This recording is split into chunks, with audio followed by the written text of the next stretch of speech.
శంకర్తో game changer cinema చేస్తున్న చరణ్ ఆ cinema తర్వాత ఏమాత్రం ఆలస్యం లేకుండానే తన నెక్స్ట్ సినిమా ప్లాన్ చేస్తున్నాడు.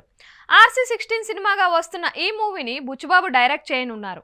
మైత్రి మూవీ మేకర్స్ నిర్మిస్తున్న ఈ సినిమా కూడా పీరియాడికల్ మూవీగా భారీ బడ్జెట్తో రాబోతుందని తెలుస్తోంది. తొలి సినిమా ఉప్పెనతో సూపర్ హిట్ అందుకున్న దర్శకుడు బుచ్చుబాబు తన సెకండ్ సినిమా అసలైతే ఎన్టీఆర్తో చేయాలని అనుకున్నాడు. కానీ తారక్తో సినిమా కొన్ని కారణాల వల్ల మిస్ అవ్వగా వెంటనే చరణ్తో సినిమా లాక్ చేసుకున్నాడు బుచ్చుబాబు. పాన్ ఇండియా లెవెల్లో తెరకెక్కనున్న ఈ సినిమాలో చరణ్ సరసన జాన్వీ కపూర్ హీరోయిన్గా నటిస్తుందని తెలుస్తోంది. అయితే ఈ సినిమాలో నటించేందుకు గాను చరణ్కి కెరీర్ హైయెస్ట్ రెమ్యూనరేషన్ ఆఫర్ చేశారట మైత్రి నిర్మాతలు.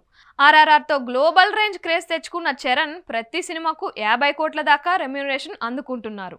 అయితే గేమ్ చేంజర్ సినిమాకు మరో 10 కోట్ల దాకా పారితోషికం పెంచాడని టాక్ వినిపిస్తుంది.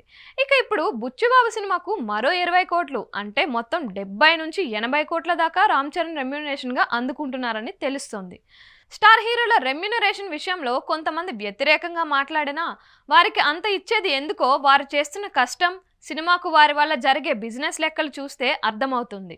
15 సినిమాలతోనే గ్లోబల్ రేంజ్ సెన్సేషన్గా మారిన చరణ్ తాను తీసుకుంటున్న రెమ్యూనరేషన్కి డబుల్ హార్డ్ వర్కౌట్ చేస్తాడు.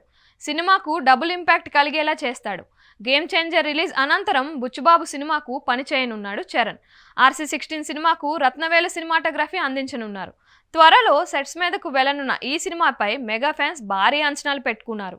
సుకుమార్తో చేసిన రంగస్థలం సినిమా టైంలో చరణ్తో పనిచేసిన వర్క్ ఎక్స్పీరియన్స్ ఉన్న బుచ్చుబాబు RC16ని నెక్స్ట్ లెవెల్లో తెరకెక్కించనున్నారని తెలుస్తోంది.